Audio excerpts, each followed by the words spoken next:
शुक्लांबरं धरं विष्णु शशिवर्णं चतुर्भुजं प्रसन्नवदनं ध्यायेत् सर्वविघ्नोपशान्तयेत्। सरस्वती नमस्तुभ्यं वरदे कामरूपिणी विद्यारंभं करिष्यामि सिद्धिर्भवतु मे सदा। गुरुर्ब्रह्मा गुरुर्विष्णु गुरुर्देवो महेश्वरा गुरुर्साक्षात् परब्रह्म तस्मै श्री गुरवे नमः। ईश्वरो गुरुरात्मेति मूर्तिभेद विभागिने व्योमवद्व्याप्त देहाय दक्षिणामूर्तये नमः। माँ की आराधना करते हैं।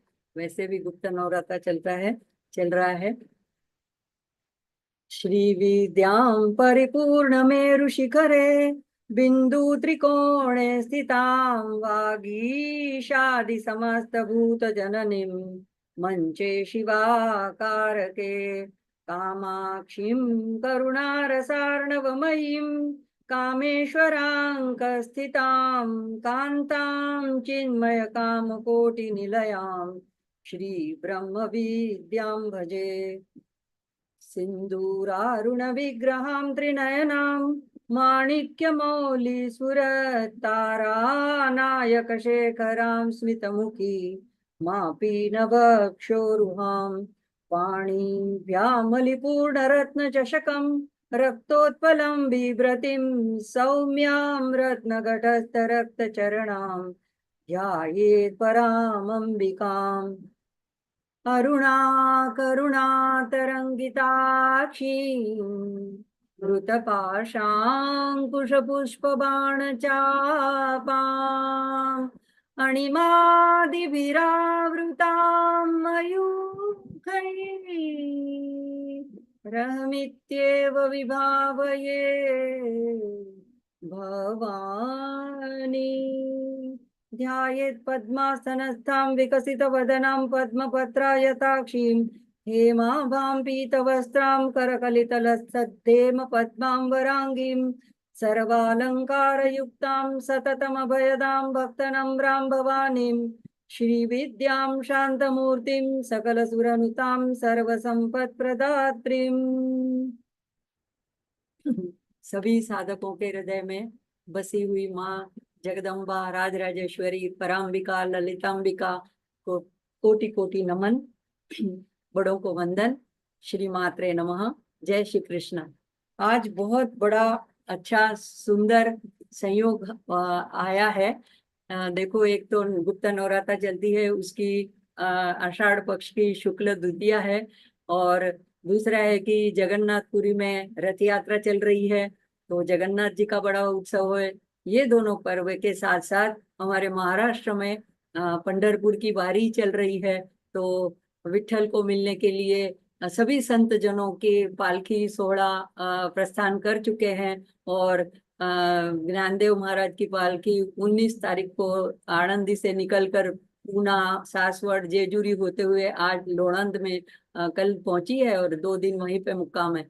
तो विठल को भी याद करते हैं और माँ को भी याद करते हैं। देखो, माँ का ललिता सहस्त्र नाम में 2 नाम आते हैं, विष्णु रूपिणी और गोविंद रूपिणी। तो जगत जननी है, कभी जगन्नाथ का रूप भी ले लेती है। सभी रूपों में शक्ति तो माँ की ही कार्यरत होती है। तो ऐसी माँ जो है शक्ति रूपिणी, तो इस गुप्त नवरात्रि के दिनों में इस शक्ति की ऊर्जा का अवतरण प्रखर रूप से होता है। तो इन दिनों में खास करके माँ की आराधना करनी चाहिए। और दक्षिण में तो ये गुप्त नवरात्रि का खास करके ललितांबिका को ही समर्पित की जाती है, तो उन्हीं की आराधना की जाती है, उसी स्वरूप का पूजा पाठ अर्चना। तो आप लोगों को भी जितना हो सके ललिता सहस्त्रनाम अगर नहीं पढ़ने आता है तो कम से कम श्रवण कर लीजिएगा। ललिता त्रिशतिका, ललिता अष्टोत्तर शतनामावली जो अब हम देख रहे हैं उसका, तो ललितांबिका का खास महत्व होता है इस गुप्त नवरात्रि में।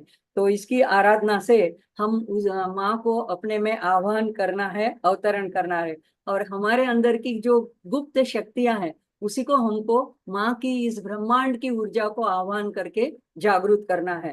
तो ऐसा ही जो साधना पर ज्ञान पर, देखो महाराष्ट्र में तो विठल जो पांडुरंग जो पंढरपुर के देवता है, उनको भी प्यार से भक्तजन क्या कहते हैं, विठाई, विठू माउली। तो सदगुरु को और भगवान को सबसे प्यारा रिश्ता जो है ना, वो माँ का ही है। तो यहाँ तो हम विठल को भी माँ ही कह के बुलाते हैं, विठाई, विठू माई, विठू माउली ऐसा कहते हैं। तो ऐसी जो माँ है, तो और इन सोने पे सुहागा अ, हमारे जो सदगुरु हैं राजकोट में, अभी उनका तो समाधि हो चुकी है, तो सदगुरु माँ जिनको हम माँ कहते थे, माई कलापी माँ, उनका आज समाधि दिन है। तो उनको भी याद करती हूँ, मेरे सदगुरु को भी मैं कोटि कोटि वंदन करती हूँ। सभी को याद करते हुए और सभी त्योहारों की आप सबको बधाई। और ऐसे ही जो साधना परक नाम मंत्र है ये ललिता अष्टोत्तर शतनाम के, तो आगे का जो मंत्र है वो भी ऐसा ही है, जिससे हमको हमारे अंदर छुपी हुई ऐसी ज्ञानाग्नि को प्रकट करना है, उसको जागृत करना है। तो आज देखते हैं अगला मंत्र 47 नंबर का, 46 तक हमने पिछले सत्र में देखा था। तो आज हम 47 से 47वें मंत्र से आगे देखेंगे।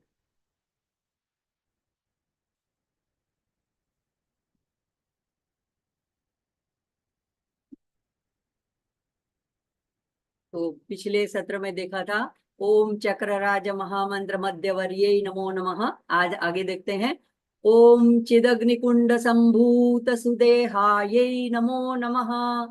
तो यहाँ पे ललिता सहस्त्र नाम की भी याद आती है, वहां पे आता है चिदग्निकुंड संभूता देव कार्य समुद्यता। शुरू में ही स्तोत्र के शुरू में ही ये दोनों नाम आ जाते हैं। तो ब्रह्मांड पुराण के अनुसार श्री पराम्बा पराशक्ति श्री ललिताम्बा, ये जो है स्वरूप, ये माँ का आद्य शक्ति का चिदंगनी कूट से आविर्भूत हुआ था, प्रकट हुआ था। तो इनका ललितोपाख्यान में वर्णन ऐसा है कि कोटि कोटि यानी अनंत शब्द जब कोटि शब्द जब यूज होता है संस्कृत में, तो अनंत असीमित के रूप में उसको प्रयोजित किया जाता है। तो ऐसे अनंत अनंत सूर्य की प्रभा, तेज, आभा, कांति लिए हुए, और चंद्र की शीतलता, तो वो भी अनंत अनंत कोटि कोटि चंद्र की शीतलता लिए हुए ऐसे चक्र का उदय हुआ, चक्र। और उस चक्र के मध्य में प्रातःकालीन प्रभात के उदित सूर्य की, बाल रवि की कांति जैसी अरुणा रंग की प्रभापूर्ण ऐसी त्रिपुर सुंदरी श्री ललितांबिका, उसका प्रागट्य हुआ। तो इसे महादेवी जब वहां पे प्रकट हुई, तो उसको चिदग्नि कुंड संभूता, वहां से वो प्रकट हुई।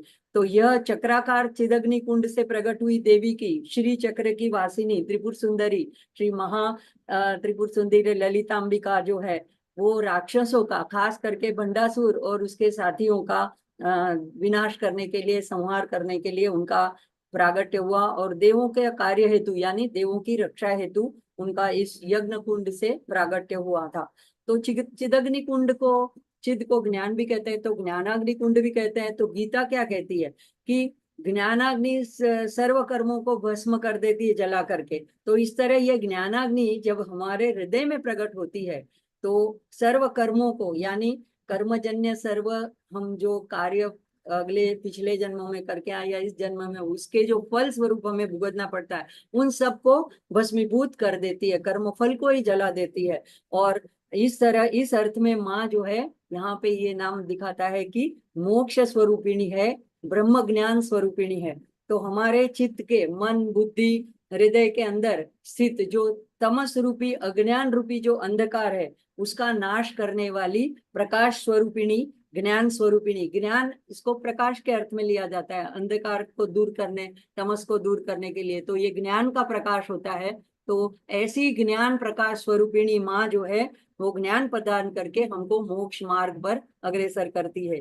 और योगी जन इस स्वयं प्रकाश को, ज्योति का दर्शन भ्रू मध्य में करते हैं जब ध्यान करते हैं। तो सत स्वरूप में ये एक प्रोफेसर गुरुपाद हेगड़े की भी एक बुक है, इनके व्याख्या है ललिता सहस्त्रनाम के ऊपर।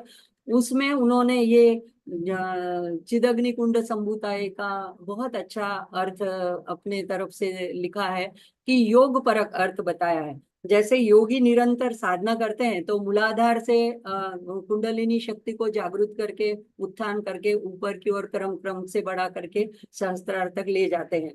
तो ये जो सत स्वरूप है माँ का, सच्चिद आनंद, ये जो माँ के ब्रह्म के जो 3 पहलू हैं, तो जो सत स्वरूप है वो पहले 2 चक्र जो है, मूलाधार चक्र और स्वादिष्टान चक्र। मूलाधार चक्र पृथ्वी तत्व का प्रतिनिधित्व करता है और स्वादिष्टान जल तत्व का। तो ये जो पंचमहाभूत के 2 तत्वों का जो प्रतिनिधित्व करता है, ये दोनों चक्र जो है वो सत को दर्शाते हैं, माँ के सत स्वरूप को दर्शाते हैं। यानी कि ये परा सूर्य और तेजोमय स्वरूप, गायत्री मंत्र में जो सवितृ शक्ति कहा जाता है, तो ये जो स्वरूप है, तो ये यहाँ प्रखर रूप से इन 2 मूलाधार और स्वादिष्टान में, इन 2 चक्रों में इसका प्रभाव ज्यादा रहता है। तो अब यहाँ पे क्या होता है, तो यहाँ पे माँ जो है, ये देखो, मोह माया करने वाली माया स्वरूपिणी महामाया भी है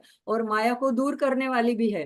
तो यहाँ पे ये पराम्बा जो है मूल प्रकृति के भाव में रहती है और मनुष्य को संसार चक्र में फंसाकर उसको भौतिकता में और उसके विकास में जोड़े रहती है, ऐसी प्रवृत्ति में जोड़े रहती है, यानी बांधती रहती है। तब हम क्या करते हैं, अगर हम माँ की आराधना तो करते हैं, लेकिन अगर हम इसी लेवल पे हैं तो हम संतान की इच्छा करते हैं, धन कीर्ति संपत्ति नौकरी रोजगार इन सब आदि वस्तुओं में हम उलझे रहते हैं। तो इन सबको संपादित करने में लगे रहते हैं।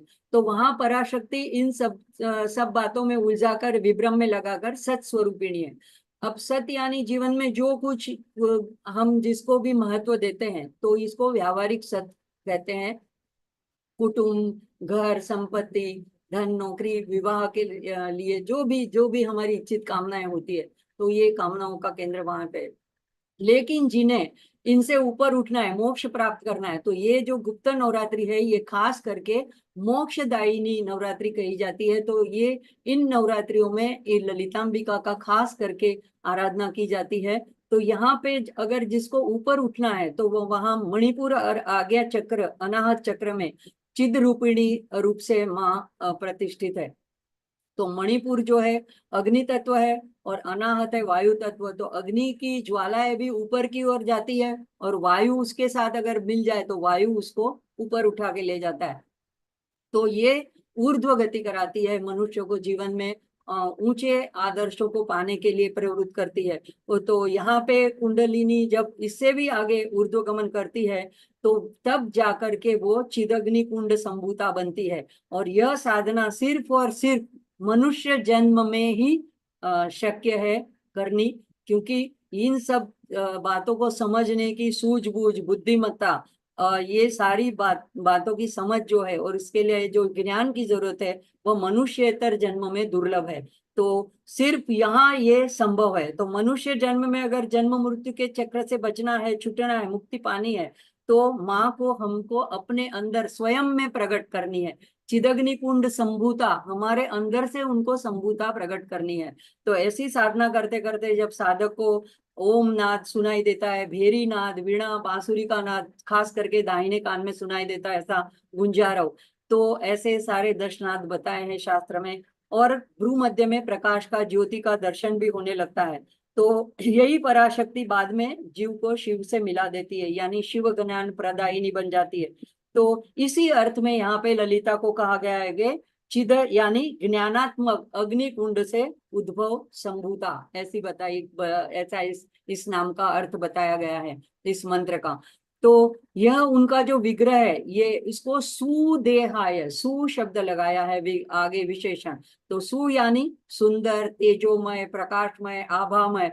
और माँ तो देखो नाम रूपातीत है। शास्त्र कहता है कि उपासक के लिए कार्यार्थम रूप कल्पना, यानी उपासक की उपासना करने के लिए और उनपे अनुग्रह करने के लिए ऐसे माँ मंगल दिव्य रूप धारण करती है। तो ऐसा जो सुंदर विग्रह माँ का है वो सुदेह है। और संभूता, संभूता तो संभूत यानी संपूर्ण उत्कृष्ट रूप का उद्भव होना।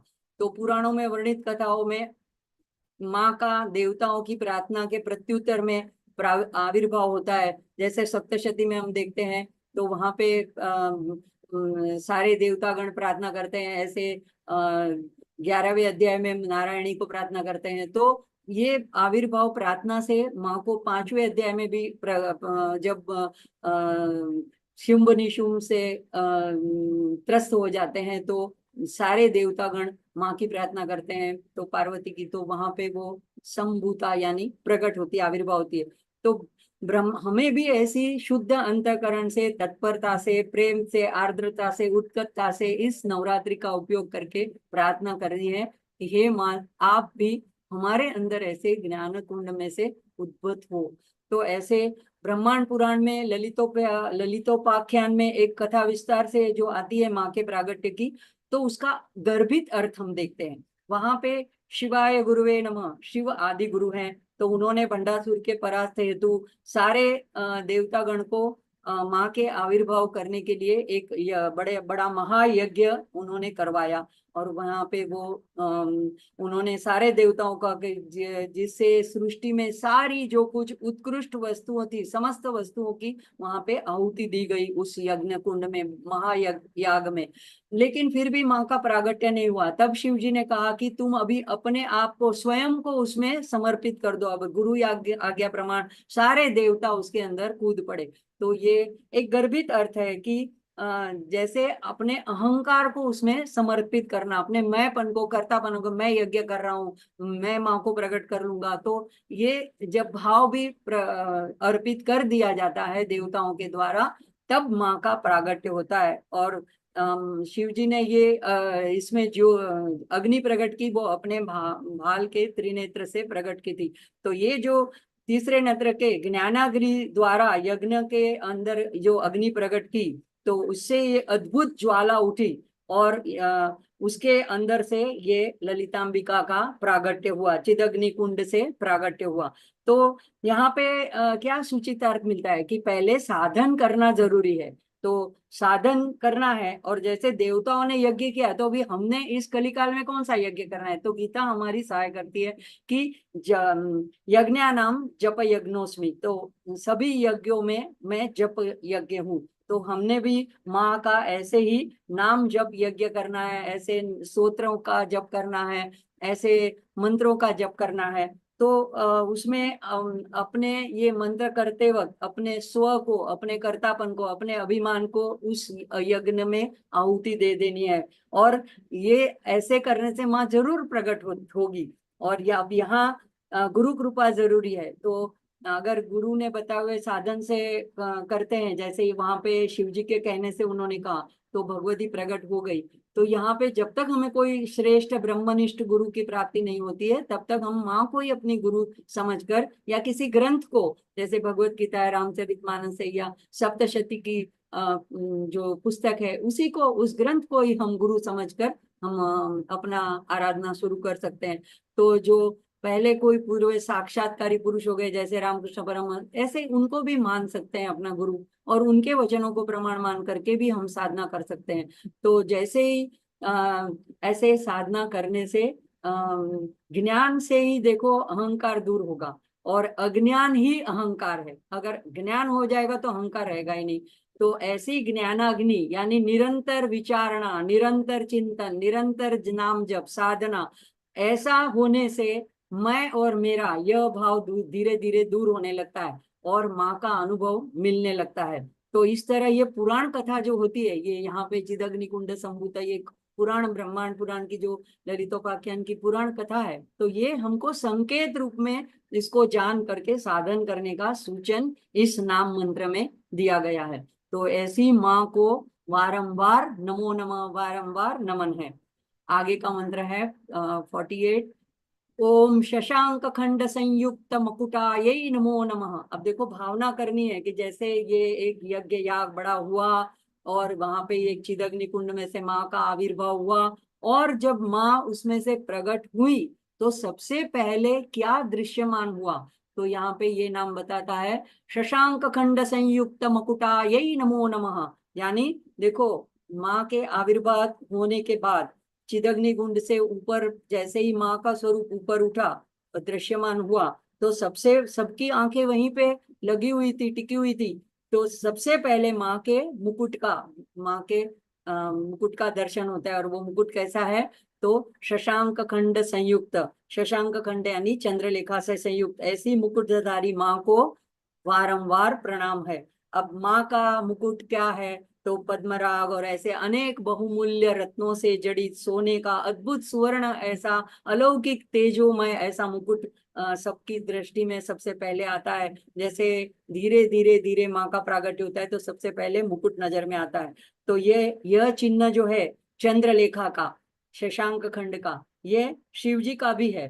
तो यहाँ पे एक माँ का नाम शिव जी का नाम चंद्रशेखर है, तो माँ चंद्रशेखर ये। तो यहाँ पे ये दोनों का रूप साम्य दिखाया गया है।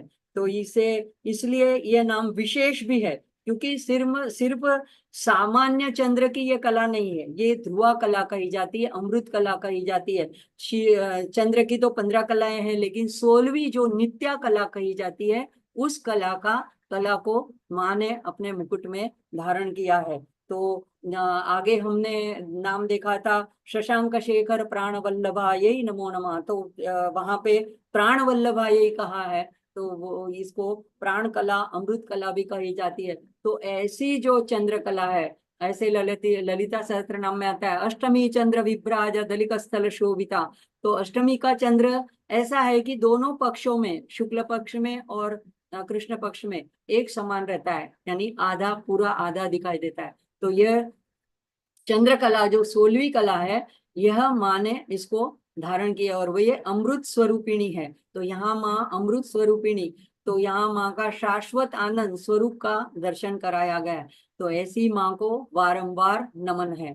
अब माँ का प्रागट्य हो गया, माँ चिदग्नि कुंड से उभर के बाहर आ गई, सबने दर्शन किया, प्रार्थना की। अब क्या हुआ, तो माँ ने धीरे से चिदग्नि कुंड से बाहर अपने कदम बढ़ाए। तो अब कैसे माँ चलती है, माँ का गमन कैसे होता है, ये अगले मंत्र में बताया है। तो ओम मत्त हंस वधु मंद गमना यही नमो नमः। तो 49 मंत्र में क्या देखते कहते हैं कि अब माँ चिदग्नि कुंड से निकलकर बाहर आई है। देखो ललिता सहस्त्र नाम में भी ये दोनों नाम आते हैं, मराली मंद गमना और हंसिनी। तो यहाँ पे उनकी सराहना, उनकी तुलना हंसिनी की चाल से की गई है। गमन यानी चलना, तो उनका चलना कैसा है, तो मत्त हंस वधु, ऐसे मंद मंद गति से वो चल रही है। तो हंसिनी जैसे एक सामुद्रिक लक्षण बताया जाता है, जैसे हंसिनी जैसी चाल। तो ये कैसी होती है चाल, तो सहज शांत मंद आनंददायक रीति से गमन करती चलती है। तो अब हंस यानी शुभ्र वर्ण।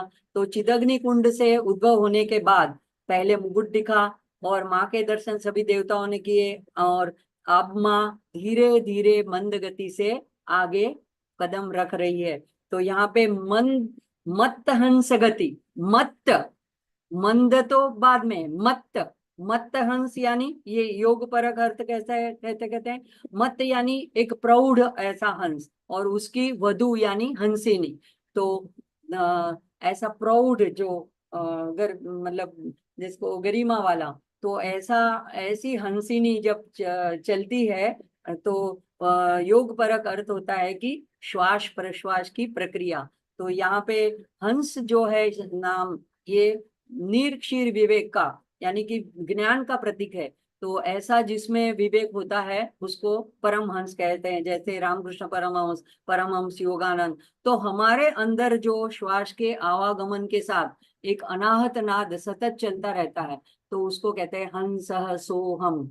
तो सो यानी अंदर आते वक्त एक स्वर उठता है, नाद उठता है, और ह बाहर जाते वक्त तो सोहम। तो सोहम का अर्थ है सह अहम, सह यानी वो, यानी परमात्मा, यानी पराम्बिका, जिस जिस नाम से भी पुकार लो, और अहम यानी हमारा अपना मैं। तो जब अपना मैं उसकी विस्मृति होती है और उसको हम सह में मिला देते हैं, विलीन कर देते हैं, तब सिर्फ ओम नाद बच जाता है।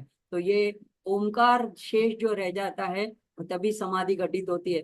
तो यहाँ पे पर ब्रह्म स्वरूपिणी माँ ही शेष रह जाती है। हमारी जो व्यक्तिगत चेतना है, उसको माँ में एकाकार हो जाना होता है, और अंत में सिर्फ मैं नहीं बचता, तू ही तू ही तू ही ऐसा भाव शेष रह जाता है।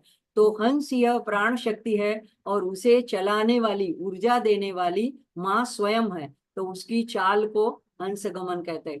तो आत्म रूप से तो वहां पे वो उपस्थित है आत्मा के रूप से, लेकिन प्राण शक्ति के रूप से वह गमन करती है। तो ललिता सहस्त्र नाम में भी आता है प्राणायाम परायणा, यानी यह एक उपासना का मार्ग इस नाम के द्वारा बताया गया। ये नाम और उसके बाद में के दो नाम हम आखिर में साथ में देखेंगे कि कैसे तीन प्रकार की पद्धतियां बताई गई। तो इसमें ये प्राणायाम का प्रकार बताया गया है।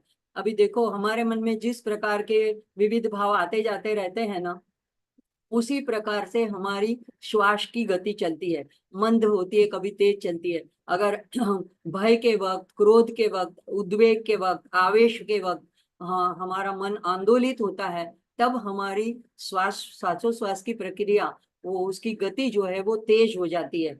और ये इससे हमारे प्राण शक्ति, आयुष्य की और सौंदर्य की हानि भी होती है। और जब अगर अगर हम प्रफुल्लित मन में होते हैं, शांत होते हैं, तो उस वक्त हमारी श्वासोच्छ्वास की गति जो है वो मंद हो जाती है, धीमी हो जाती है।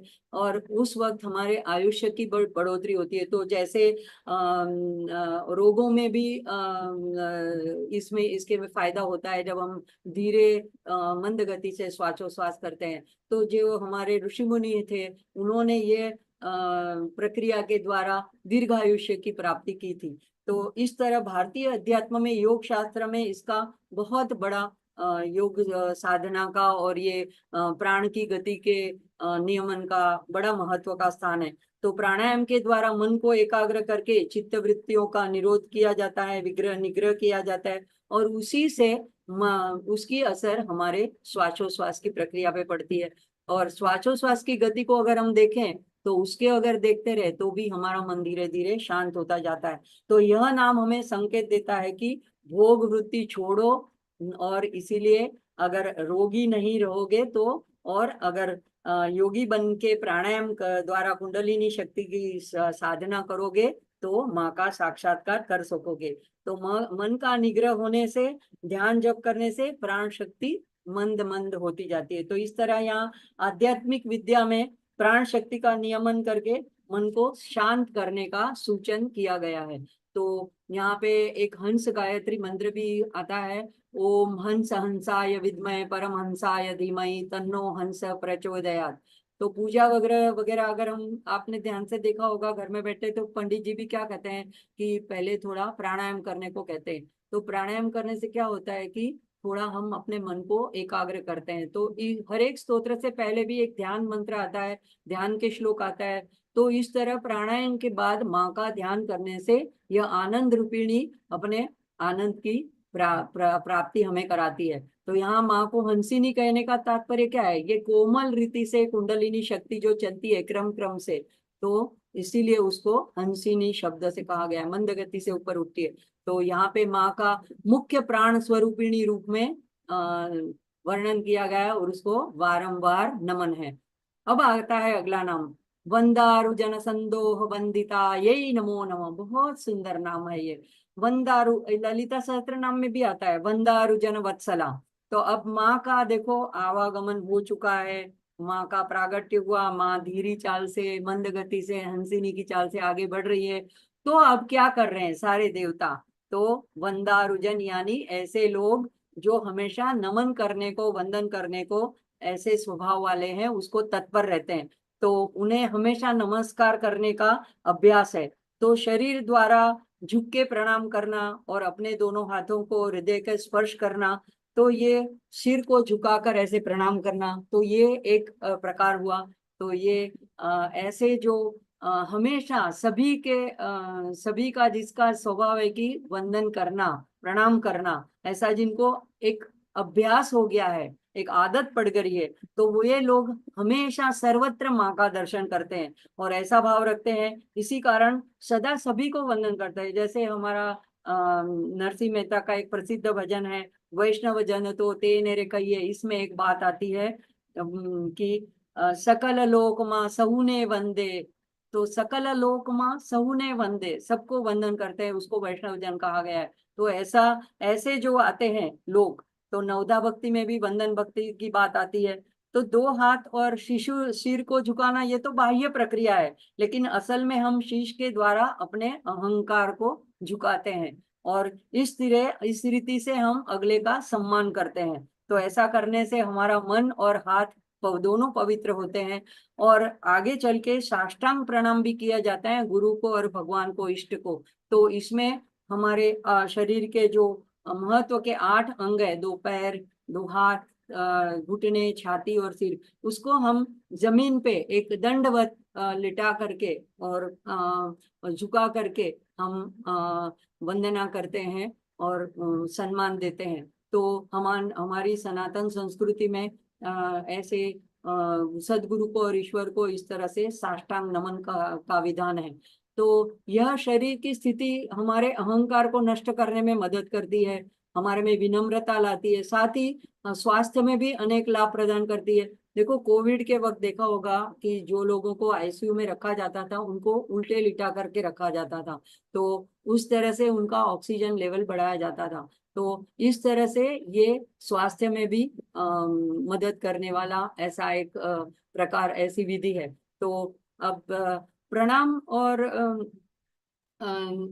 नमस्कार में थोड़ा सा फर्क है। देखो प्रणाम, नमस्कार अगर हम ऐसे कर देते हैं, प्रणाम करते हैं सादे ऐसे, तो बड़ों को और देवताओं को, तो उसमें क्या होता है कि सामने वाले ने कुछ उसमें प्रत्युत्तर देना ऐसा अपेक्षित नहीं होता है। जैसे हम अपने माता पिता को प्रणाम करते हैं या देवताओं को प्रणाम करते हैं, तो हमको बदले में आशीर्वाद ही मिलता है। और अगर हम किसको ऐसे ही नमस्ते कहते हैं, तो नमस्ते का मतलब ये है कि हम उनको सम्मान देते हैं, उनको अभिवादन कर रहे हैं। लेकिन उसमें अगला भी सामने हमको अभिवादन में, हम नमस्ते कहते हैं, वो भी अगला भी हमको अभिवादन करके नमस्ते कहता है। तो ये थोड़ा सा दोनों में फर्क है, नमस्ते में और प्रणाम में। प्रणाम करना यानी हम झुक जाते हैं और हमें आशीर्वाद प्राप्त होते हैं। तो प्र यानी सामने पहले, और अणाम यानी झुकना, तो आदर पूर्वक झुकना, तो छोटों द्वारा बड़ों को, और इसका कोई प्रति उत्तर नहीं होता है। तो ये हमने देखा। और नमस्ते में क्या कहता है, नमः ते यानी आपको मैं नमन करता हूँ। तो सामने वाला भी हमको नमस्ते कह सकता है, प्रत्युत्तर देता है। तो ऐसे देखो, मुझे आज अपने सदगुरु की बहुत याद आ रही है, उनका समाधि दिन भी है। तो जब हमारे घर हमारे वो परम गुरु थे और हमारे सदगुरु जब हमारे घर पधारे थे, तो मुझे याद है किस्सा कि हम उनको ले लिवाने के लिए थोड़ा आगे चल करके, बॉम्बे से आगे चल करके गए थे। तो वहां पे उनकी अभी तक कार आई नहीं थी, तो हम लोग रुके हुए थे, हमारे साथ और भी लोग रुके थे। और जैसे ही उनका पहला दर्शन हुआ, तो हमारे साथ में जो 2 लोग थे वो उनको पहले से जानते थे।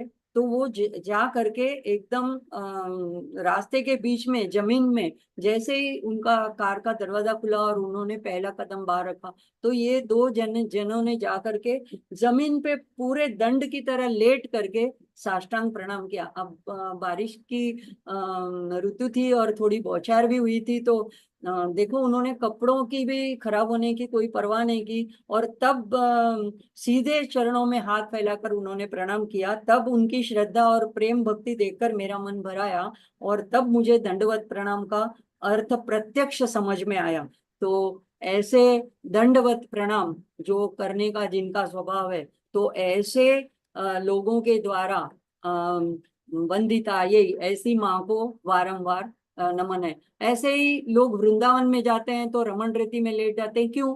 भाव यही है कि यहाँ कृष्ण नंगे पैर चले थे, तो उस पवित्र भूमि की रेत को वंदन करते हैं। भक्तों के मन संत की और ईश्वर की चरण रज की ऐसी महिमा है। तो ऐसे वंदन करने का जिनका स्वभाव है, अब कौन है ऐसे? तो यहाँ पे कहा है कि संदोह, संदोह, संदोह यानी समूह। तो किन किन लोगों का समूह? तो देवतागण, ऋषिगण, सिद्ध पुरुष, महात्मा, योगी, संतजन, भक्तजन, ज्ञानीजन, ये सभी के समूह माँ को वंदन करते हैं। ऐसे स्वभाव वाले सभी द्वारा जो वंदनीय है, आदरणीय है, पूजनीय है, श्रद्धेय है, श्रेष्ठ है, ऐसी वंदनीय वात्सल्यमयी माँ को वारंवार नमन है। यहाँ पे मुझे एकनाथ महाराज के जीवन का एक प्रसंग याद आता है।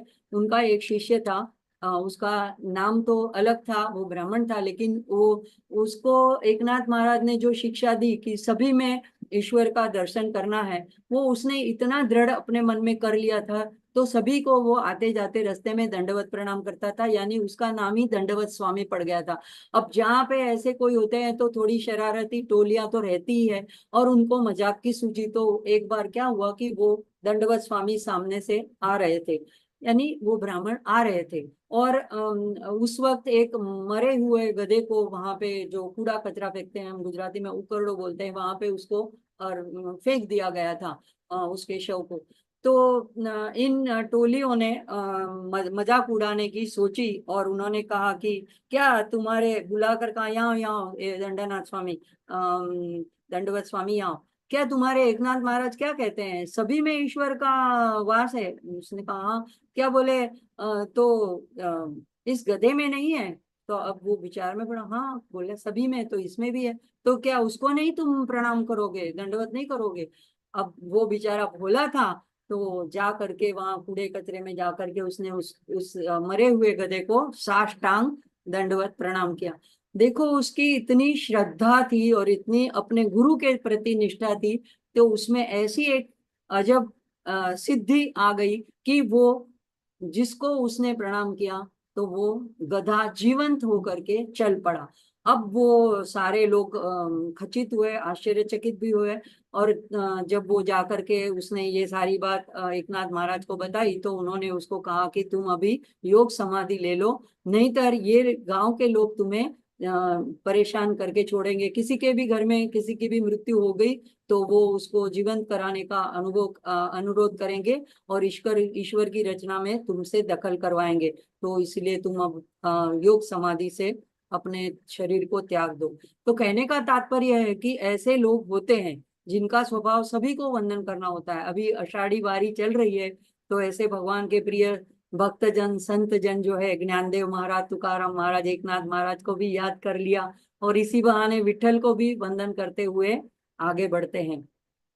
तो आगे का मंत्र देखते हैं 51 नंबर का। ओम अंतर्मुख जनानंद फलदायै नमो नमः। तो ललिता सहस्त्र नाम के साथ हमेशा इसका कुछ ना कुछ कनेक्शन आ ही जाता है, क्योंकि वहां तो 1000 नाम है माँ के, और वशिनादि वशिन्यादि आदि देवताओं उसके ऋषि है, तो वहां पे भी नाम आता है अंतर्मुख समाराध्या बहिर्मुख सुदुर्लभा। तो यही यहाँ पे है कि अंतर्मुख हो करके जो माँ की भक्ति करते हैं, अंदर ही अपने अंदर ही माँ का दर्शन करते हैं, उनको ये अखंड आनंद रूपिणी माँ जो है वो अपने आत्मानंद का, स्वानंद का ऐसा फल प्रदान करती है। और ऐसा जनानंद, तो ऐसा अंदर के, अपने स्व के अंदर के आनंद का फल जिसको प्राप्त कराती है, ऐसी माँ को वारंवार नमन है। तो जो भक्त अपने अंदर ही पराशक्ति को हृदय में प्रज्वलित करता है और अंदर ही प्रकट करता है, तो वो उसकी मानसिक आराधना करता है, तो उसको फिर बाहर कहीं दौड़ के घर छोड़ के जाने की या पूजा जब तक करने की और कहीं ढूंढने जाने की जरूरत ही नहीं पड़ती है। किसी तीर्थ में, मंदिर में, पर्वत में, गुफा में खोजने की उसको कभी आवश्यकता ही नहीं पड़ती है। तो ऐसे लोगों को माँ आनंद रूपी फल की प्राप्ति कराती है, आनंद फलदायी। तो ऐसे अंतर्मुख वाले जन को आनंद फलदायी नमो। अब जो हम लोग जो है विषयों के द्वारा बाहर के आनंद को हम प्राप्त करने की चेष्टा करते हैं, तो यह आनंद नहीं है, ये सुख है, और सुख हमेशा दुख मिश्रित होता है। किसी भी सुख का उपभोग अगर अतिरेक में किया जाए तो वो दुख में परिणमित होता है। तो आज जो चीज और जो परिस्थिति, जो वस्तु, जो व्यक्ति हमको सुखदायक लगती है, हो सकता है आगे चलकर वो इतनी सुखदायक ना हो, बल्कि दुखदायक, पीड़ादायक भी बन जाती है। तो जो वस्तु और व्यक्तियों पर जो अवलंबित होता है सुख, वो क्षणिक होता है, वो नाशवंत होता है। लेकिन यहाँ पे माँ जो सुख प्रदान करती है वो आनंद कहा गया है। तो ऐसा शाश्वत आनंद, और क्योंकि वो आनंद जो है अपने अंदर का है, और वो अकारण है, वो अहेतुक है, वो किसी वस्तु पे, व्यक्ति पे, परिस्थिति पे निर्भर नहीं करता है। तो ऐसा जो स्वतंत्र आनंद, वो हमको आत्मस्वरूप का आनंद है। तो ऐसा आनंद हमको ललितांबिका वो स्वयं खुद आनंद रूपिणी है, तो वही वो आनंद हमको प्रदान करती है।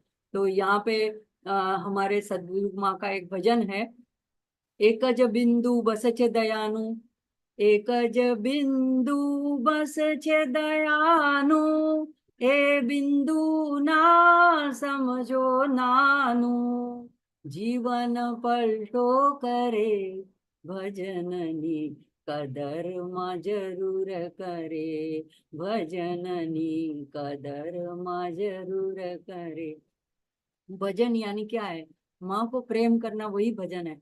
तो एक बिंदु अगर माँ के प्रेम का, आनंद का अगर हमारे जीवन में प्राप्त कर लेते हैं तो हमारा जीवन पलट जाता है। तो ऐसी जिसकी दृष्टि है, ऐसी जिनकी जिज्ञासा है, ऐसी जिनकी प्यास है, तड़प है, लगनी है, ऐसे जो अंतर्मुखी जन है, वे बाह्य विषयों से अपने मन को हटा करके सारी इंद्रियों को माँ की ओर लगाते हैं। तो ऐसी अंतर्मुख दृष्टि होने से अखंड आनंद रूपिणी माँ के दर्शन होते हैं और मन सतत आनंद से भरा रहता है। उनके चिंतन से, उनकी स्मृति से, उनके भाव से, उनके प्रेम से भरपूर मदहोश रहता है। और जिसने अपने सद्गुरु को पाया है ना, वही ये बात जान सकता है। और अगर नहीं पाया है तो उसकी जिज्ञासा करो, उसके लिए तड़पो, उसके लिए प्रार्थना करो, तो वो जरूर आके मिलते हैं। मैं अपने अनुभव से कहती हूँ, आपने सिर्फ प्रार्थना करनी है और जिज्ञासा बढ़ानी है, अपना शिष्यत्व बढ़ाना है। गुरु अपने आप आपको ढूंढते हुए अपने घर के ऊपर दरवाजे पे दस्तक देते हुए आएंगे। हमें उनको ढूंढने की जरूरत, जाने की जरूरत नहीं है। और हम अपने बुद्धि से, अल्प बुद्धि से उनको समझ भी नहीं पाएंगे, ढूंढ भी नहीं पाएंगे, उनको हम उनकी पहचान भी नहीं कर पाएंगे। तो ऐसी जो माँ है, तो वो इस तरह से ये जो तीन नाम हमने देखे, दो, पहला जो आगे का देखा था, मत्त हंस वधु मंद गमनाये, तो वहां पे प्राण शक्ति की आराधना की बात थी। वो उसके बाद में जो नाम देखा, वंदारुजन तो वत्सला, यही तो वहां पे कहा कि वंदन की प्रक्रिया बताई। तो पहले प्राणायाम की प्रक्रिया की बात करी, बाद में शरीर की क्रिया, पूजा अर्चा की बात, उस साधना की बात करी। और यहाँ पे इस अंतर्मुख जनानंद फलदायी इस नाम में यहाँ पे मानसिक क्रिया द्वारा मानसिक पूजन आराधना का, साधना का क्रम बताया है। तो इस तरह धीरे धीरे जो करके साधना में आगे बढ़ना है। पहले बाहर की पूजा भी अनिवार्य है, लेकिन फिर उसी में उलझे नहीं रहना है, आगे चल के अंतर्मुख होना है और मानसिक पूजा, मानसिक क्रिया प्रक्रिया में आगे बढ़ना है।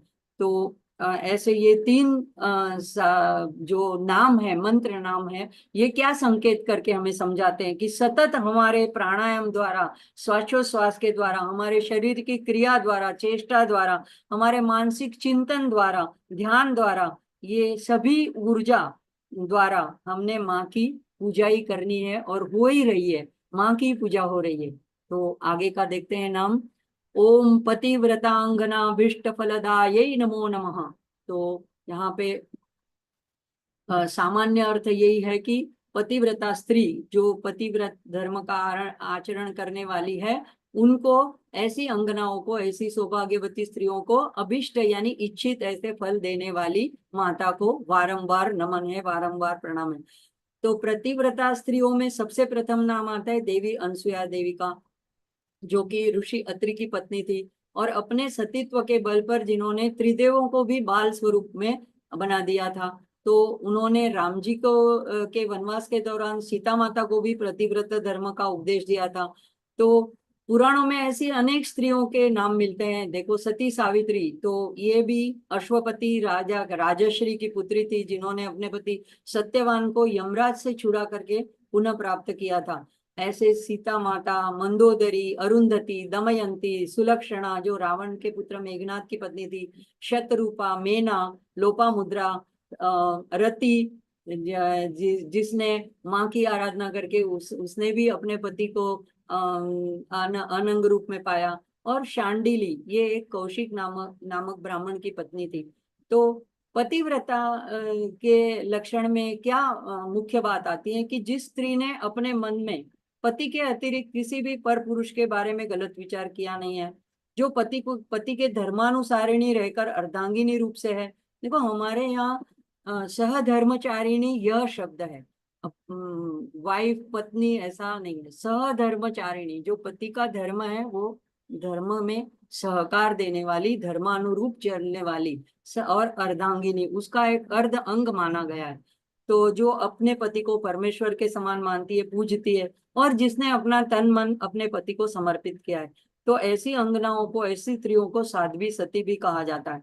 यहाँ पे एक बार ध्यान ध्यान देने की है कि किसी भी महान पुरुष के पीछे उनके उनको मजबूत साथ देने वाली, प्रेरणा स्रोत, ऐसी हर मुश्किल में साथ रहने वाली, निभाने वाली एक हमेशा महिला ही होती है, और वही उसकी शक्ति होती है।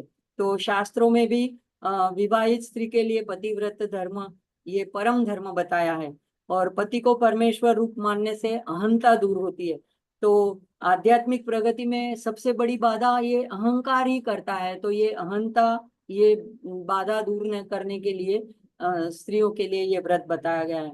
और ब्रह्मश्री सांबे छड़ानंद शर्मा, तो इन्होंने जो यूट्यूब में मैंने कहा था कि उनके जो इस ललिता अष्टोत्तर शतनाम के ऊपर तेलुगु में जो प्रवचन दिए गए हैं, उसमें उन्होंने ये भी कहा है कि शास्त्र के मुताबिक पुरुषों के लिए भी एक प्रतिव्रत बताया है, और जो श्री राम जी ने सिद्ध करके दिखाया है। तो माँ ऐसी पतिव्रतासियों के मात्र इस एक व्रत से, अगर उन्होंने और कोई जप तप पूजा योग याग अनुष्ठान कुछ भी नहीं किया हो, लेकिन सिर्फ उनकी अपने पति में इतनी निष्ठा हो, ये एक व्रत के आचरण मात्र से माँ प्रसन्न हो जाती है और उन्हें मनवांछित अभिष्ट फल प्रदान कर देती है।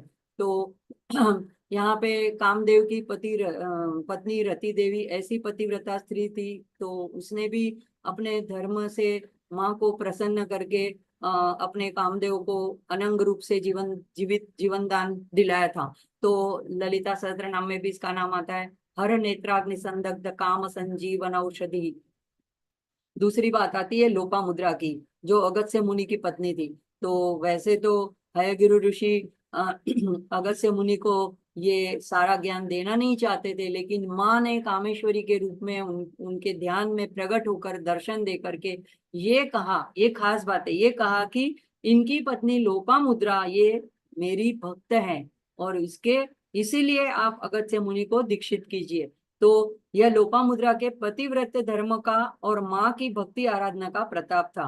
तो और इस धर्माचरण के लिए बड़े मनोबल की और तपोबल की जरूरत पड़ती है, अपने हम को छोड़ना पड़ता है, और ऐसी शक्ति और ऐसा तपोबल पतिव्रता स्त्री को प्राप्त होता है।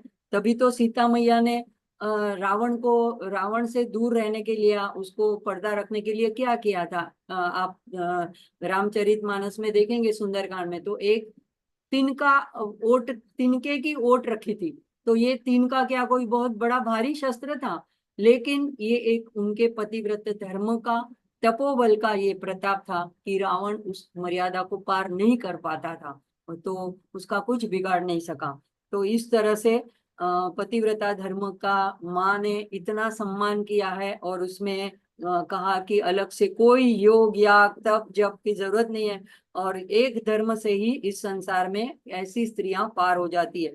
अब दत्त महात्म्य में एक कथा आती है, अ, जो वासुदेवानंद सरस्वती ने मराठी में दत्त महात्म्य लिखा हुआ है। तो दत्त महात्म्य में उन्होंने शुरू में ही एक कथा लिखी है। तो ये पुराणों में घटित हुई घटना है कि एक कौशिक नाम का एक ब्राह्मण था, और भाग्यवशात व्यसनी हो गया, और वेश्या के मुंह में फंस करके उसके घर में पड़ा रहने लगा, और मतलब उसका अधपतन होने लगा। अब जब उसके पास अंत में इतना भोग भोगने के बाद वो कुष्ठ रोगी भी हो गया और सारा धन भी खत्म हो गया, तब वैश्या ने उसको मार करके घर से निकाल दिया। अब उसको अपनी विवाहित स्त्री की याद आई, तो शांडिली उसकी जो विवाहित पत्नी थी, तो ये किसी तरह से चलता हुआ अपने अपने घर अपनी पत्नी के पास आया। लेकिन शांडिली जो थी वो पतिव्रता नारी थी, और बहुत दिनों के बाद आया हुआ देखकर बहुत खुश हुई, और आदर सत्कार करके अपने पति को परमेश्वर समान भाव रख के उसकी सेवा शुश्रूषा करने लगी। उसके घावों को साफ करती, स्नान कराती, भोजन कराती, औषध लेपन करती। लेकिन ऐसा पराधीन होने पर भी अभी भी उस ब्राह्मण के मन से उस वेश्या का चिंतन छूटता नहीं था, और उसी के विचारों में वो खोया रहता था। तो एक बार फिर उसने अपनी पत्नी को विनती करी कि अगर तुझे मेरी मन की व्यथा दूर करनी है तो मुझे वेश्या के घर एक बार ले चल, मैं एक बार उससे फिर से मिलना चाहता हूँ। तो अब पत्नी ने पति की इच्छा पूरी करने हेतु और वेश्या को खुश करने हेतु अपने सारे गहने एक गठरी में बांधे और पल्लू में बांध लिए, और वो जो चल नहीं पा रहा था कुष्ठ रोग की वजह से, उस पति को अपने कंधे पर लिए हुए अब दिन दहाड़े तो निकल नहीं सकते, तो शाम का अंधेरा होने के बाद उसको उठा करके वेश्या के घर जाने के लिए वो प्रवृत्त हुई। अब धीरे धीरे चल रही थी, उसको लेकर के अंधेरा हो गया था। और इस दरमियान क्या हुआ, दूसरी तरफ की राज्य की सीमा के बाहर एक चोर को उस राज्य के राजा ने सूली पर चढ़ाने का आदेश दिया था, तो सैनिक उसको ले करके वहां आए थे। अब किसी तरह से वो चोर उनके चुंगल से छूट के भाग निकला। अब सैनिक बड़े घबराए कि राजा को क्या जवाब देंगे, तो यहाँ वहां ढूंढने लगे। वहां पे उन्हें उन्हें एक ऐसा शांत मुद्रा में बैठा हुआ आदमी दिखा, तो अंधेरे की वजह से लगा कि यही ढोंग कर रहा है, यही चोर है। या तो अपने को बचाने के लिए उन्होंने उस आदमी को पकड़ के ला करके सूली पे चढ़ा दिया। अब वो था और वो लोग राजधानी लौट गए। अब वो थे मांडव्य ऋषि, और वो अपने गहरे समाधि में डूबे हुए थे, तो उनको इस बात का कोई ख्याल ही नहीं था। अब हुआ क्या कि ये जो स्त्री थी शांडिली अपने पति को लेकर के वहां से गुजर रही थी, तो उसका धक्का, उसके पति का पैर का धक्का उस मुनि को, शांडल्य उस मांडव्य ऋषि को लगता है, और वो शूली जो उसके गले में लगाई थी उसकी उसको बाधा होती है, पीड़ा होती है, जिससे उसकी समाधि का भंग हो जाता है। तो वो श्राप दे देते हैं कि जिसने मुझे धक्का दिया है और जिसने मेरी समाधि भंग कर दी है, वो कल सुबह सूर्योदय होने से उसकी मृत्यु हो जाएगी। अब ये स्त्री तो चिंता में पड़ गई, क्योंकि वो पतिव्रता स्त्री थी और ये बात तो सह नहीं सकती थी कि उसके पति की मृत्यु हो जाए, वो भी अनजाने में लगे धक्के से। और वो जानती भी नहीं थी कि ये कोई ऋषि है, श्राप दे सकते हैं। तो उन्होंने अपने पति को बचाने के लिए उसने भी एक उस स्त्री ने भी एक संकल्प किया और सूर्य को एक श्राप दिया। और उसने कहा कि कल सुबह तुम्हें उदित नहीं होना है, ऐसे करके मेरा वचन सुनो, तुम्हें कल उदित नहीं होना है, नहीं तो तुम्हारा नाश होगा। तो ये सुनकर वो श्राप दे करके अपने पति को वेश्या के पास लेके उसका मनोरथ पूरा करके फिर अपने घर पति को लेकर के लौट गई। अब उधर स्त्री के श्राप के कारण सूर्य का लोप हो गया और जगत में हाहाकार हो गया, सर्वत्र अंधकार छाया रहा। सब गतिविधियां, त्रिकाल संध्या, सब कुछ अटक गए, यज्ञ याग सब कुछ रुक गए, बंद हो गए, और सर्प तर्पण वगैरह बंद हो गया। तो सब ऋषिगण ब्रह्मा के पास गए। ब्रह्मा जी भी सोच में पड़ गए कि अब क्या किया जाए। लेकिन वो पतिव्रता स्त्री थी तो उसका श्राप मिथ्या तो हो नहीं सकता। लेकिन उन्होंने सोचा कि तेज से ही तेज को काटा जाए, जैसे हम पैर में कांटा चुभ जाता है तो कांटे से कांटे को निकालते हैं, ऐसा सोच करके सबने सोचा कि किसी महान पतिव्रता स्त्री के पास जाकर उसी से प्रार्थना करें, और वही अगर इनको समझाए तो बात बन सकती है। तो सारे मिल करके सती अनसुया के पास आए, और क्योंकि पतिव्रता स्त्रियों में वो अग्रगण्या थी, अब उनकी प्रार्थना की तो अनसुया ने कहा, अनसुया को कहा कि आप ही उस कौशिक स्त्री को समझा सकती हैं। तब सारे देवता मिलकर उस सती प्रतिव्रता स्त्री के घर गए, और सती बड़ी आनंदित हुई, कहती अरे इतने सारे देवता और खास करके अनसुया जी भी मेरे घर पधारी। लेकिन उसको लगा कि कुछ खास कारण होना चाहिए, तो उसने आओ भगत करने के बाद कारण पूछा। तो अनसुया ने कहा कि सारे देवता सूर्य को उदित कराने के लिए प्रार्थना लेकर तुम्हारे यहाँ आए आए हैं। तो सती ने कहा क्या आप जानते नहीं हो, मांडव्य ऋषि का श्राप है, और जिससे सूर्य उदित होते ही मेरे पति की मृत्यु निश्चित है। आप स्वयं पतिव्रता होकर मुझे मेरे ही पति की मृत्यु कराने के लिए कह रही हो। तो अनसुया ने कहा कि तुम उसकी चिंता ना करो, अगर उसकी मृत्यु हो गई तो मैं उसे बचा लूंगी। और वह निरोगी होकर उठेगा। अब शांडिली ने सूर्य को नमन किया और कहा कि हे सूर्य, आपने मेरा मान रखा। हे नारायण, मैं अपना वाक्य वापस लेती हूँ, आप शीघ्र उदित होइए। अब सूर्य उदित होते होने के साथ में दो चीजें हुई। एक तो त्रिभुवन में उजाला हुआ, सारे सुखी हुए, और दूसरे ही क्षण उस कौशिक के प्राण हरण हुए। अब अनसुया ने संकल्प किया कि अगर मैंने अनन्य भक्ति से अपने पति की सेवा की है तो उस धर्माचरण के लेश मात्र से, उसके एक अंश मात्र से इस ब्राह्मण के प्राण कहीं भी ब्रह्मांड में गए हो वो वापस आए और यह पुनर्जीवन प्राप्त हो, इसे वो निरोगी होकर उठे।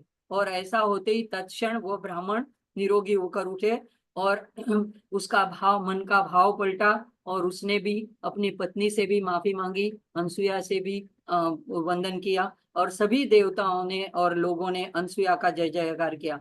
तो उन्होंने सूर्य को उदित कराया, हम सब आपसे बहुत प्रसन्न हैं। फिर सब देवताओं ने कहा कि आप कुछ हमसे मांगो। तो अनसुया ने कहा मुझे कुछ नहीं चाहिए, फिर भी बहुत आग्रह करने पर कहा यावत जीव असो पति योग, जब तक मेरा जीवन हो मुझे पति का योग और मैं उनकी सेवा करती रहूं और त्रिदेव मेरे पुत्र रूप हो, तो बस ऐसे पति के सिवा मेरा मन अन्यत्र कहीं ना जाए। तो अब जब राजा को ये सब बातों का पता चला तब उसने भी मांडव्य ऋषि से माफी मांगी, उनको शूली से मुक्त किया। अब मांडव्य ऋषि सीधे पहुंचे यमराज के पास कि मेरी क्या गलती थी, तो मुझे ऐसा योग, सूली पे चढ़ने का योग है। अब ये घबराए, अपना खाता वही देखा, कहीं कुछ मिला नहीं। तो उन्होंने कुछ सोचा तो सूझा नहीं, तो कह दिया कि जब तुम छोटे कुमार थे तो एक पक्षी को तुमने कांटा चुभाया था, तो ये उस पाप का परिणाम है। तब मांडव्य ऋषि को बहुत गुस्सा आया और उन्होंने यम को कहा कि ये तुम्हारा धर्माचरण नहीं है, तुम अधर्म कर रहे हो, छोटे बच्चे को ऐसा पाप नहीं लगता है। तो उन्होंने श्राप दिया कि तुम्हें दासी के पुत्र पेट से तुम्हें जन्म लेना होगा। और यही यम बाद में विदुर बने और उस वक्त यम की जो अर्यमा दंडधारी होते हैं। तो ऐसी पतिव्रता नारी अनसुया की अद्भुत कथा दत्त महात्मा में श्री वासुदेवानंद सरस्वती टेम्बे स्वामी ने वर्णन किया है। ऐसी पतिव्रता स्त्री को अभिष्ट फल देने वाली माता को वारंवार नमन है। मुझे लगता है एक नाम और हो जाएगा, अव्याज करुणा पूर पूरित, ओम अव्याज करुणा पूर पूरितायै नमो नमः। अभी ललिता सहस्त्रनाम में भी अंत के 181 श्लोक में आता है अव्याज करुणा मूर्ति। तो अव्याज करुणा, माँ की करुणा का कोई पार नहीं है, वो अव्याज करुणा मूर्ति है। ऐसी माँ को वारंवार, ऐसे पूर्ण प्रवाह रूप ऐसी इसकी करुणा है, ऐसी माँ को वारंवार प्रणाम है। देखो, हम भी कभी कभी जब हमारे मन में अच्छे भाव होते हैं तो दान दया करते हैं, पर इसमें कुछ ना कुछ कारण होता है, मतलब कुछ ना कुछ बदले की आशा होती है, कुछ प्रयोजन होता है। अगर कुछ नहीं हुआ तो आखिर में हमको कोई दान शूर कहे, हमको कोई पुण्य प्राप्त हो, ऐसा कुछ मान कीर्ति बढ़ाई, सामाजिक प्रतिष्ठा बढ़ाने का कोई ना कोई एक छुपा हुआ आशय उसके पीछे रहता है। तो यहाँ पे जो माँ की जो बात है, तो ये कोई लोग क्या कहते हैं यहाँ पे, अगर हम जब तक जीवित हैं तो तब तक उस दया का हम ब्याज चाहते हैं, ब्याज यानी उसके बदले में हम कुछ चाहते हैं। लेकिन माँ जो है अव्याज, वो कोई बदला नहीं चाहती, कोई ब्याज नहीं चाहती उसके करुणा के बदले में। तो यहाँ पर माँ की बात न्यारी है, अनोखी, अद्भुत है। उनकी करुणा निर्ब्याज कही जाती है और हमसे बदले में कुछ नहीं चाहिए। अगर हमारी माँ की भक्ति में, उपासना में, साधना में प्रामाणिकता है, सच्चाई है, निष्कपट भाव है, चित्त शुद्ध है, तो हमें ऐसी माँ की करुणा दया प्राप्त होती है। उनकी करुणा में दिखावा नहीं होता है। और और ये क्यों होती है अव्याज?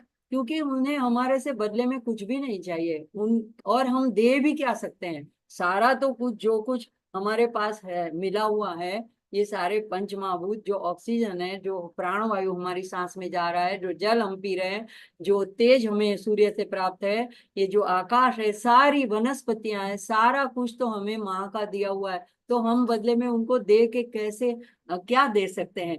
तो और ये ऑक्सीजन कितना महंगा है, ये कोरोना काल में हम सबकी समझ में आ गया था। तो यह और या तो फिर अगर हम केदार या कैलाश की यात्रा में जाते हैं पहाड़ियों पे, तब प्राणवायु की कीमत का हमें पता चल जाता है। जब वहां सांस फूल जाती है, एक कदम चलना जब मुश्किल हो जाता है, तो यह वर्षा, सूर्य, चंद्र, नदी, पेड़ पौधे, क्या कोई किसी ने कभी भी बरगद का पेड़ बीज बो के लगाया है, पीपल का पेड़ लगाया है? ये अपने आप शाश्वत रूप से भगवान की अव्याज करुणा से ये सारे वृक्ष पौधे जो सतत 24 घंटे ऑक्सीजन प्रदान करते हैं, ये भगवान उगाते रहते हैं। तो आ, हमें ऐसी करुणा सहज प्राप्त है ना, तो इसकी वजह से ये हमारे ध्यान में नहीं आता, हम इसके टेक इट फॉर ग्रांटेड लेते हैं कि इसमें क्या। जैसे कोई बच्चे हैं आजकल, माँ बाप अगर कुछ भी इतनी मुश्किलों से उन्हें बड़ा करे, पढ़ाएं, परदेश भी चले जाते हैं आगे पढ़ाई करने के लिए, फिर वहीं स्थायी हो जाते हैं, तो फिर आखिर में ऐसा कह के छूट जाते हैं। हाँ, तो इसमें तुमने क्या बड़ी ना आश्चर्यजनक क्या कर दिया, ये तो तुम्हारा फर्ज था, तुम इसमें तुमने बहुत क्या बड़ी बात कर दी, तुमने हमको पैदा किया तो ये करना ही था। तो ऐसे करके टिकट फॉर ग्रांटेड कर देते हैं। तो ये ऐसे, ये भारत भूमि में हमें माँ ने जन्म दिया, यहाँ पे हमको शरीर मन बुद्धि इंद्रिय दी, हमें हिंदू सनातन धर्म दिया, शास्त्र दिया, सत्संग दिया, ऐसा ऐसे स्तोत्रों का अध्ययन करने का मौका दिया। तो ये सारी ही तो करुणा ही है। तो है, ये हमारी समझ में आने की बात है कि ये सारी करुणा है हमारा ऊपर, और ये निर्व्याज करुणा है। तो शास्त्र कहते हैं मनुष्य जन्म दुर्लभ है, उसमें भी मुमुक्षुत्व यानी मुक्ति की, मोक्ष की इच्छा और महापुरुषों का संग अति दुर्लभ है। तो हमारे ऐसे शास्त्र स्तोत्र द्वारा माँ की महिमा जानने की रुचि हमारे में पैदा हुई, यही माँ की हमारे पर निर्व्याज करुणा है। ऐसा सुयोग सुयोग मिला, ऐसी अनुकूलता प्राप्त हुई, तो यही उनकी करुणा का प्रभाव है। और ये प्रेम करुणा कैसी है? तो ये एक प्रभाव, प्रवाह, पूर है, पूर पूरिता, यही, ऐसा नहीं कि एक बिंदु है, ये सारा प्रवाह है, और ये सतत बहता हुआ प्रवाह है हमारे ऊपर। तो ये हमारे अस्तित्व से, उनके अस्तित्व से ये छलक रहा है, बह रहा है।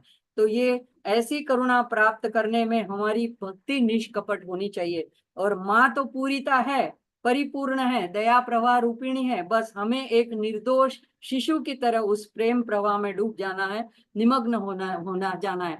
हम माँ को एक चीज अवश्य दे सकते हैं, और वो है हमारा प्रेम। तो माँ प्रेम की भूखी है। ऐसा प्रेम जो शबरी ने राम को दिया, जो सुलभा ने, विदुरानी ने कृष्ण को दिया, जो गोपियों ने श्याम को दिया, वही प्रेम भाव जो संत जनों ने विठल को दिया, वही प्रेम भाव हमारे हृदय में भी प्रकट हो। इसलिए माँ के ऐसे स्तोत्रों को अर्थ समझकर माँ के तत्वों को जानने का यह एक छोटा सा प्रयास हम कर रहे हैं। आज का सत्संग, आज का संवाद हम यहीं पे समाप्त करते हैं, और शांति मंत्र के साथ सत्र को समाप्ति की ओर ले जाते हैं। मीर भाई का बहुत बड़ा धन्यवाद, जो मुझे ऐसे प्रेरणा करते रहते हैं, मौका देते रहते हैं। और साथ में अर्चना जी जो टेक करते हैं, और आप सभी साधक गण जो सुनने के लिए आतुर और प्रत्यक्ष उपस्थित रहते हैं। अगर श्रोता ही न हो तो बोलने का ही क्या फायदा, ऐसा है। तो सारे लोगों का बहुत बहुत आभार। और इस नवरात्रि में अगले संडे, जैसे अष्टमी है, गुप्त नवरात्रि में जरूर से माँ के साथ किसी न किसी तरह से कांटेक्ट बनाए रखिए, स्तोत्र पढ़ते रहिए या सुनते रहिए काम करते वक्त। कोई बड़ी भारी पूजा अर्चना ना कर पाए कोई बात नहीं, मन के अंदर अगर तड़प हो कि मैं नहीं कर पा रही हूँ, मुझे टाइम नहीं मिल रहा है, मुझे ये बोलना था लेकिन मैं नहीं बोल पाई, तो ये तड़प भी चलेगी, वो भी माँ तक पहुंच जाती है। तो ऐसी माँ की कृपा हम सब पर निर्व्याज करुणा बरतती रहे, इसी प्रार्थना के साथ शांति मंत्र। ओम पूर्णमद पूर्णमिदं पूर्णात् पूर्णमुदच्यते पूर्णस्य पूर्णमादाय पूर्णमेवावशिष्यते। ओम असतो मा सद्गमय तमसो मा ज्योतिर्गमय मृत्योर्मा अमृतं गमय। ओम शांति शांति शांति। हरि ओम श्री गुरुभ्यो नमः। हरि ओम। अंत में शिव जी का जयकारा करते हैं। ओम नमः पार्वती पतये हर हर महादेव। हर